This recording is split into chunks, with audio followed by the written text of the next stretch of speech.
ಸಿದ್ದರಾಮಯ್ಯ ನಾವು ಹಿಂಗೆ ಒಂದೇ ಬೆಂಚಲ್ಲಿ ಕೂರ್ತಾ ಇದ್ದವ್ರೆ ಒಂದು ಕಾಲದಲ್ಲಿ. ಆದ್ರೆ ಸಿದ್ದರಾಮಯ್ಯ ರಾಜಕೀಯನ ಆಯ್ಕೆ ಮಾಡಿಕೊಂಡು 2 ಸಾರಿ ಮುಖ್ಯಮಂತ್ರಿ ಆಗವ್ರೆ. ಅನೇಕ ಸಾರಿ ಬಂದ ಸರ್ಕಾರಗಳಲ್ಲೆಲ್ಲ ಮಂತ್ರಿ ಪದವಿ ಮಾಡಿದ್ದಾರೆ. ನಾನು ಕೊನೆಯದಾಗಿ ಅವ್ರಿಗೆ ಹೇಳಿದ್ದಿಷ್ಟೇ, ಹೆಚ್ಚು ಕಾಲ ನಿಮ್ಮ ಅಧಿಕಾರ ಇರುತ್ತೋ ಬಿಡುತ್ತೋ, ಇದನ್ನ ನಿಮ್ಮ ಅವಧಿಯಲ್ಲಿ ಮುಕ್ತಾಯ ಮಾಡಿಬಿಡಿ. ಕೃಷಿ ಕಾಯ್ದೆಗಳು ಇತ್ಯಾದಿಗಳು, MSP ಜಾರಿ ತರ್ತಕ್ಕಂಥದ್ದು ಇದೆಯಲ್ಲ, ಆದರೂ ಆಗಲಿಲ್ಲ ಅನ್ನೋದಾದರೆ ಇದು ಯಾವ ಸೀಮೆ ಸರ್ಕಾರ? ನಿಮ್ಮ ನಡೆ ಏನು, ನುಡಿ ಏನು? ನೀವು ನಂಜುಂಡಸ್ವಾಮಿ ಹೆಸರು ಮಾತಾಡೋದಕ್ಕೆ ಫಿಟ್ ಇದ್ದೀರಾ? ರೈತ ಸಂಘದ ಹೆಸರು ಮಾತಾಡೋದಕ್ಕೆ ಅರ್ಹತೆ ಇದೆಯಾ? ಸರ್ಕಾರ ಬೆಂಬಲಿಸೋದು ನಮಗೆ ಅನಿವಾರ್ಯತೆ ಐತೆ. ಒಂದೇ ಮಾತು, ಅನಿವಾರ್ಯತೆ ಇತ್ತು. ಯಾಕಂದರೆ ಈ ಕಾಯ್ದೆಗೋಸ್ಕರನೇ ಸಿದ್ದರಾಮಯ್ಯ ಅಂಡ್ ಟೀಮನ್ನ ನಾವು ಬೆಂಬಲಿಸಿದ್ವಿ ಇಡೀ ಕರ್ನಾಟಕದಲ್ಲಿ. ಈ ಸಾರಿ ಓಟ್ ಹಾಕ್ರಪ್ಪ, ಸಿದ್ದರಾಮಯ್ಯ ಬಂದ್ರಿ, ಕಾಯ್ದೆ ಮೊದಲು ವಜಾ ಆಗಲಿ.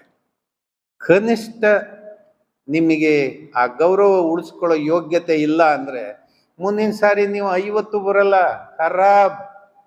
ನಿಮ್ಮನ್ನು ಕಿತ್ತಾಕೋ ಕೆಲಸಕ್ಕೆ ನಾವೇ ಪಣ ತೊಡ್ತೀವಿ. ಅನೇಕ ಚಳವಳಿಗಳು ಆಗಿದ್ದಾವೆ, ಸಿದ್ದರಾಮಯ್ಯನ ಕನ್ವಿನ್ಸ್ ಮಾಡಿದ್ದೀವಿ.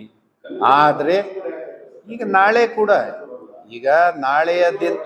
ನಾಳೆಯ ದಿನಗಳು ಕೂಡ ಇದೆ.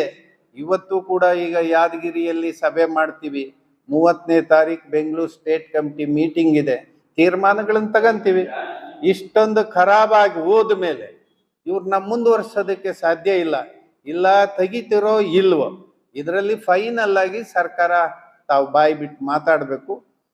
ಯಾಕಂದ್ರೆ ಇವರಿಗೆ ರೈತರ ಹಿತಕ್ಕಿಂತ ಇದು ಬಹಳ ಮುಖ್ಯ ಆಗ್ಬಿಟ್ಟಿದೆ. ಪ್ರಣಾಳಿಕೆಯಲ್ಲಿ ಬರ್ಕೊಂಡಿದ್ದಾರೆ, ಅವ್ರದೇ ಚುನಾವಣಾ ಪ್ರಣಾಳಿಕೆಯಲ್ಲಿ ಘೋಷಣೆ ಮಾಡ್ಕೊಂಡವ್ರೆ. ಸುಮ್ಮನೆ ಇಲ್ಲ. ನಾವು ಇವತ್ತು ಕೂಡ ಒತ್ತಡ ನಿರಂತರವಾಗಿದೆ. ಈಗಲೂ ಕೂಡ ಸಿದ್ದರಾಮಯ್ಯ ನಮ್ಮ ಎದುರುಗಡೆ ನಿಂತು ಮಾತಾಡ್ಬಿಡ್ಲಿ, ನನ್ನ ಸರ್ಕಾರ ಸರಿ ಇದೆ, ನಾವು ಸರಿಯಾಗಿ ನಡ್ಕಂತಾ ಇದೀವಿ ಅಂತ ಹೇಳಿ ನಮಗೆ ನೇರವಾಗಿ ಮಾತಾಡಿ ಅದನ್ನ ಪ್ರತಿಪಾದನೆ ಮಾಡ್ಕೊಳ್ಳೋದಕ್ಕೆ ಸಾಧ್ಯ ಆಗತ್ತಾ? ಇಲ್ಲ. ಅದಕ್ಕೇನೆ ನಾವು ಈಗ ಪದೇ ಹೇಳಿ ಸಾಕಾಗಿದೆ. ಈಗ ಬರುವ 30ನೇ ತಾರೀಕು ಚಳುವಳಿ ಘೋಷಣೆ ಆಗ್ತದೆ, ಇದೇ 30.